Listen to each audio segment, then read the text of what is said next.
Ani ayagala okufuula full figure idol ayagala okutuleetera obuzibu. Bannange nyongera okubakubiriza nti temuva ku ssaala. Ekituufu kiri nti nze mbadde neebase nga kale nti abuti kwogera mazima. Okujjako nga munoonya kalimu omanye abantu ba wano munooma nnyo buli akola omulimu gwo bulungi. Munooma naye full figure olwaleero bw'omugoba mu mainstream eri regulated by UCC n'omuwa obudde bungi okudda ku mikutu migatta abantu gye mutalinaako buyinza tolaba nti eggwanga oba olireetedde obuzibu. Temuva ku ssaala temugivaako essaala ekola lwakuba munnange ate nze yangeterwa nzera munnange nsaasira abantu abanvuma ne balowooza nti biwedde bityo kubanga ojja kunvuma nze sijja kuddamu.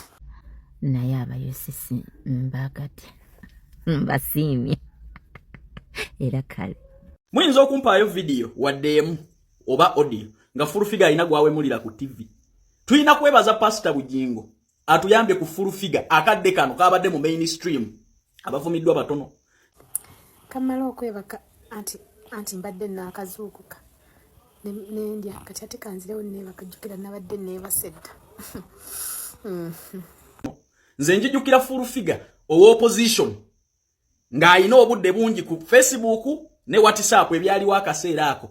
Enkozesa gye yakozesangamu emikutu gimugatta abantu gibuuze jjajjaawo oba nnyoko bw'aba yaliwo akaseera akajja kumukunnyonnyola yaani. Olwaleero full figure abadde ali mu orientation era ku social media abadde ayigirizibwa bwe babeera mu bantu. Bwe mutunuulira communications ze abadde ayiza okubikkako n'ebirala. Tulina kwebaza Bugingo ayambye omwana ono okumukumaakuma okumuzza eri abantu. Bw'olwana akalimu kesaawe nno n'okajjawo ku social media kyesitamanyi nti oba mukisobola kubanga full figure si mukazi mutono. Secondly, ne boss we Pastor Bugingo amukkiririzaamu kubanga Bugingo talina nnyo kyayagaza full figure okuleka okumuzza eri abantu n'okumukumaakuma ng'omwana ne Yesu yalyanga n'ababi. One, bw'omugobya ku social media ogenda kuba omuwadde obudde bungi obwa TikTok ajja kuwemula ajja kuvuma kubanga TikTok government ya wano yagiremu okuregulatinga.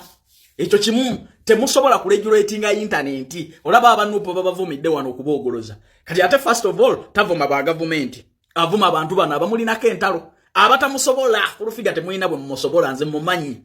Kati mwe mumuwa obudde mulwana omulimu gwe. Mumuwa obudde abakeere bukeezo. Obudde bw'abadde akeera ku social media. Abukeeremu ku TikTok. Ajja kuwemula nyoka amuwemule ne bajjajja abo abali emagombe. Ekyo kye kizibu kye mwagala okutuleetera.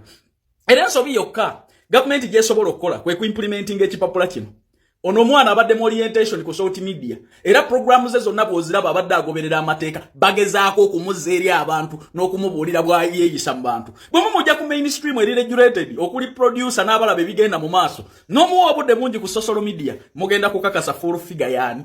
Ate mbabuulirira wano full figure abadde afuuse omuntu nga n'obudde obuwemula abantu alina butono omala kumunyiiza nnyo n'ajja ku internet. Naye kati internet bwagifuula omulimu ajja kutandikira ku mwabali ku office mujja kuzaasimula. Nze mbabuulira essaawa yonna munyiga eppeesa lya kabasa bwe muti gwe kuba omulimu gwa social media kuba social media ogijjeko full figure okakase mufuule idol bajja kubavuma ne bannyamwe bajja kubavuma yoyo full figure.